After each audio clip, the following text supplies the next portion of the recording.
आप दोनों श्योर हैं कि आप दोनों को डाइवोर्स चाहिए? हाँ जी, 100%। हाँ बोल बेटा। ठीक है, तो आप दोनों को डाइवोर्स के बाद के कॉन्सिक्वेंसेस बताएं। जी सर। ठीक है, तो मैं आप दोनों का डाइवोर्स कल फाइल कर देता हूँ। तो बेटा, आप किसके साथ रहना चाहते हो, मम्मी या पापा? ऑब्वियसली ये मेरे साथ ही रहेगी। क्यों? तुम्हारे साथ क्यों? मेरे साथ ही रहेगी।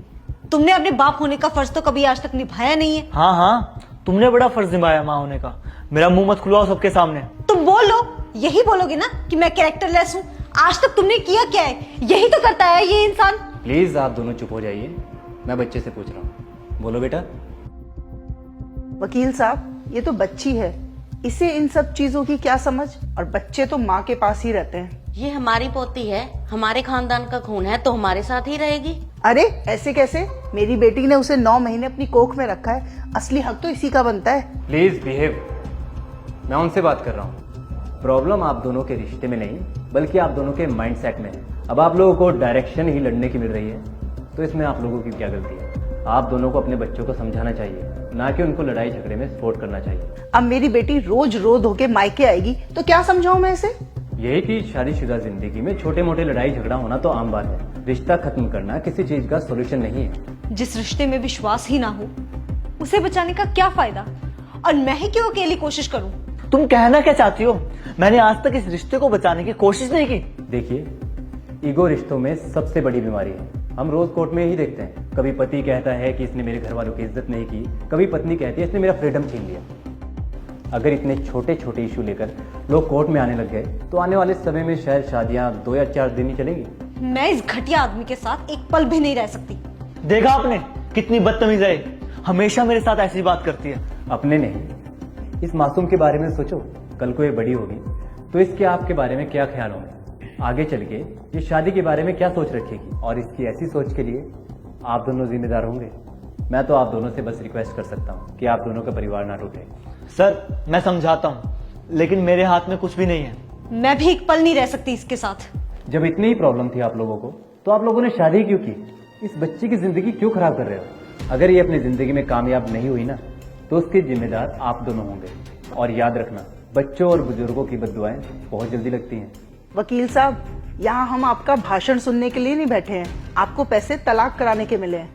माँ बाप होने के नाते आप लोगों का फर्ज बनता है कि आप इन्हें समझाएं कि अपना घर बसाएं और खुश रहें। आप दोनों को एक बात बताऊं, आज जो ये लोग आप लोगों को डाइवोर्स देने के लिए फोर्स कर रहे हैं ना, कल के दिन ये अपने काम में बिजी हो जाएंगे और उसके बाद जो भी प्रॉब्लम्स आएंगी वो आप दोनों को ही फेस करनी पड़ेगी। लेकिन अगर आप लोग फैसला ले ही चुके हैं, तो मैं कौन होता हूँ बोलने वाला?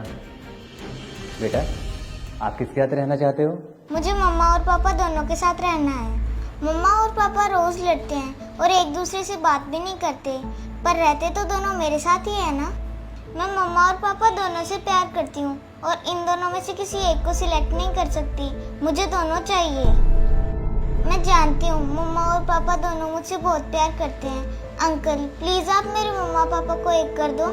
आई प्रॉमिस, मैं आगे से आपसे कोई डिमांड्स नहीं करूँगी और आपको परेशान भी नहीं करूँगी। प्लीज मुझे मत बांटो। इस बच्ची को एहसास है कि आप दोनों कुछ गलत कर रहे हैं, तो बताइए आप लोग अपना फाइनल डिसीजन। कर दो डाइवोर्स फाइल? नहीं। इसने तो हमारी नाक कटवा दी। माँ, बड़ा रजवाड़ों का खानदान है ना हमारा कि इसने इज्जत नहीं की। आपने भी तो कितनी बार उल्टा सीधा कहा है इसके घर वालों को। बेटा सोच ले, ये तेरे पे फिर से लिमिटेशंस लगाएगा। हाँ तो क्या हुआ माँ? माँ बाप भी तो बच्चों पे लिमिटेशंस लगाते हैं ना उनके भले के लिए। तो अगर पति ने लगा दी, तो हम इस बात को इतना बड़ा क्यों कर देते हैं? क्या पता वो हमारे भले के लिए हो। और वैसे भी सब चीजों की फ्रीडम तो है मुझे इनके साथ, और छोटी छोटी बातें तो हर घर में होती है ना।